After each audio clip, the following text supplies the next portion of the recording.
Welcome back, everybody. Today, we're going to be diving into the world of brain-computer interfaces Oh, yeah. and the man who's basically become synonymous with them, Elon Musk. Right. We've got a ton of articles, research papers, even firsthand accounts from the first human trials Wow. of his company Neuralink's device. Okay. All here ready for us to dissect and analyze. Should be interesting. This is a fascinating case, isn't it? I mean, Right. Musk is such a larger than life figure, He's built rockets, Yeah. electric cars, Yeah. and now he's claiming to merge the human mind with machines. It's wild. Yeah. So is he a true visionary pushing humanity forward or Right. or is there something a little more Is there something else going on here? self-serving at play? Yeah. Yeah. Is he a grifter or is he gifted? Yeah. I mean, the idea of a chip in your brain that lets you control computers with your thoughts. It sounds like science fiction. It sounds like straight out of science fiction. Yeah. But it's becoming a reality, and Neuralink is at the forefront. They are. And it's really interesting because it builds upon, Yeah. decades of research in brain-computer interfaces or BCIs. Right. Neuralink's approach is interesting because they're focused on invasive BCIs, Okay. meaning the device is implanted directly into the brain. So before we go any further, can we just get on the same page? Yeah. What exactly are the brain-computer interface? Well, think of it as like a direct line of communication between your brain and a computer. Oh, okay. So instead of using your hands to type or your voice to give commands, a BCI allows your brain to communicate Yes. directly with a device. So instead of me, like, clicking a mouse, I could just think about clicking it, and Yeah. it would do it. Exactly. And the potential applications are mind-boggling. I can imagine. Yeah, restoring movement for people with paralysis. Wow. Treating neurological disorders, even enhancing human capabilities beyond what we thought possible. That's pretty intense. Yeah. You mentioned that Neuralink focuses on invasive BCIs. Aren't there less risky approaches? There are. Partially invasive BCIs are implanted under the skull, but not directly into the brain tissue. Okay. And then there are non-invasive BCIs, which are external devices like those EEG caps you sometimes see in movies. Yeah, okay, I've seen those. Right. So why would Neuralink choose, like, the riskiest option? Well, invasive BCIs offer the highest quality signal, Gotcha. which means more precise control and potentially a wider range of applications. Okay. But of course, there are higher risks associated with any kind of brain surgery. For sure, for sure. Yeah. So let's talk about Neuralink's device. Okay. They call it the N1 implant, right? Uh-huh.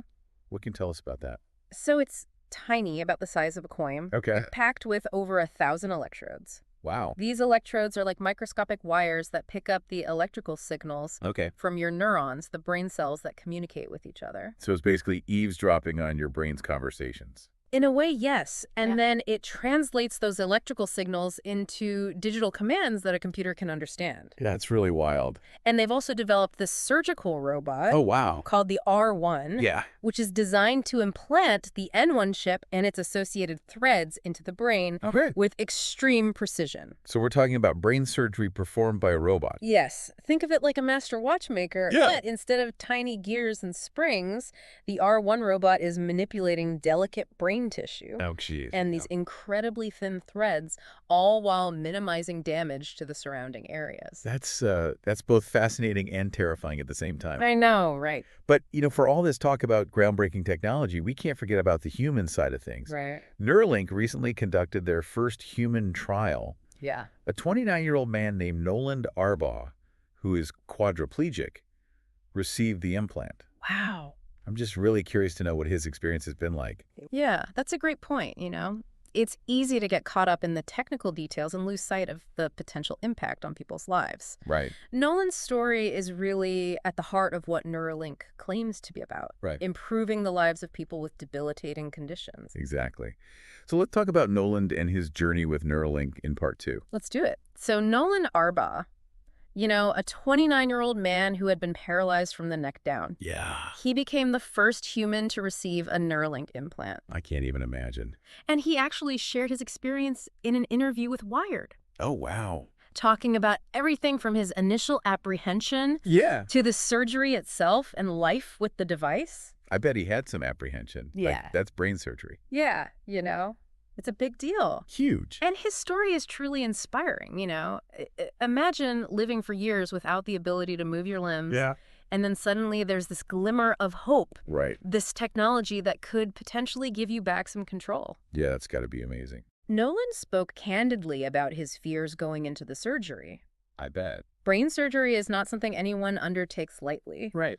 But he also expressed this deep desire to regain some independence. Right. You know, he wanted to be able to interact with the world in a more meaningful way, Yep. even if it meant being a pioneer, you know, Wow. a test subject for this radical new technology. Did he have any reservations about being the first? You know, I think he did, but he also understood the potential benefits. Yeah. He saw it as a chance not only to improve his own life, Right. but to contribute to something much bigger than himself, to pave the way for others with paralysis. That's so brave. It is. What was the surgery like? I can't even imagine being awake while a robot operates on my brain. Well, according to Nolan, the surgery itself was surprisingly uneventful. Really? He was awake for the entire procedure, which lasted about 3 hours. Jeez. And that R1 robot we talked about earlier Yeah. is designed to be so incredibly precise, Okay. minimizing damage to the surrounding brain tissue. But there must have been challenges, right? There were. Yeah.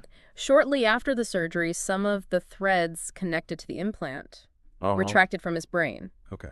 And this malfunction reduced the number of electrodes that were working correctly. So did they have to go back in and fix it?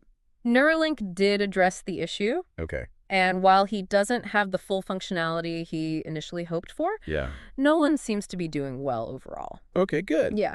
I'm really curious to know what it's actually like to use the Neuralink implant. Uh-huh.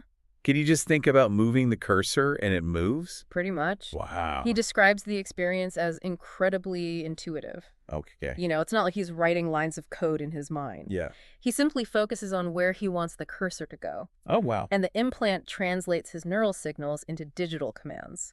So he's essentially bypassing his damaged nervous system and communicating directly with the computer using his thoughts. Precise. That's amazing. He even mentioned in the Wired interview that he enjoys beating his friends in video games using only his mind. Oh, that's awesome. It's a small victory, but it represents a huge leap forward Yeah. in terms of restoring a sense of normalcy and enjoyment for people with disabilities. Yeah, I can only imagine. Yeah. But I also have to ask about the flip side. Uh-huh. What about the ethical concerns swirling around Neuralink? Yeah. It's a tricky balance, right? Yeah. Celebrating these potential benefits while Right. acknowledging the very real ethical concerns. Yeah. And some of these allegations against Neuralink are Yeah. pretty disturbing. Uh-huh. You know, there was that investigation by the Physicians Committee for Responsible Medicine Right. into Neuralink's practices at UC Davis. Yeah. What did they find? Well, the PCRM, they accused Neuralink and UC Davis of Yeah. serious ethical violations during their experiments involving monkeys. Oh, wow. Yeah, they claimed that Neuralink was using an unapproved glue-like substance called bioglue Oh, during these implant procedures, and that this substance leaked into the monkeys' brains, oh, geez. causing severe damage and even death. That's horrifying. Yeah. It makes you question their commitment to animal welfare, especially when you think about, Yeah. you know, the sheer number of animals involved. Right. The PCRM also alleged that the monkeys experienced inadequate veterinary care, botched surgeries, and unnecessary suffering. Oh, man. Yeah, they even claimed that some monkeys were found with missing fingers and toes, Really? possibly due to self-mutilation caused by the stress of the experiments. That's incredibly disturbing. It is. It's hard for me to reconcile those Wait, images with, you know, the inspiring story of Noland using the implant to play video games. It's tough, right? And it really creates this moral dilemma. Yeah. How do we weigh the potential benefits of this technology against the alleged suffering of these animals? Well, Neuralink denies these allegations, right? They do. They claim to uphold high animal welfare standards. Yes. They insist that the animal deaths were necessary for scientific progress and that the animals were euthanized for humane reasons, often due to complications from the implants. So we're kind of left with these two Yeah. starkly contrasting narratives. Right. You know, Neuralink claims they're revolutionizing healthcare, Yeah. improving lives, while the PCRM paints this much darker picture. Yeah. How do we, as informed citizens, navigate this ethical minefield? I mean, it's tough, right? We have to think critically about the information we're given. Right. Who are the sources? What are their motivations? Right. What evidence do they have to support their claims? Exactly. You need to be wary of both blind acceptance and knee-jerk rejection. Yeah, you can't just blindly accept what companies like Neuralink tell us, Right. but we also shouldn't dismiss the potential of this technology to help people like Noland. Exactly. It requires careful consideration, weighing the potential benefits against the potential risks and ethical concerns. Yeah. And I think transparency is key. Yeah, I think so too. We need more openness from companies like Neuralink about their research methods, their failures, Yeah. and yes, their animal welfare practices. I agree. And we also need strong regulatory oversight Right. to ensure that these technologies are developed and used responsibly. Uh-huh. I mean, the FDA's approval of Neuralink's first human trial is a positive step, It is. but we need to make sure that regulations keep pace with this Right. rapidly advancing field. Absolutely. And beyond regulations, we need to have these open and honest conversations Yeah. about these broader societal implications, What does it mean to enhance human capabilities? Right. What are the potential downsides? How do we ensure equitable access to these technologies? These are questions we all need to be asking ourselves. Yeah, The future of brain-computer interfaces is being shaped right now, it is. and it's up to all of us to ensure that it's a future that benefits humanity as a whole. Well said. It's a fascinating and complex topic. It really is. And it's only going to get more complicated as the technology advances. Yeah, for sure. So stay curious. Keep asking questions. And don't be afraid to challenge the status quo.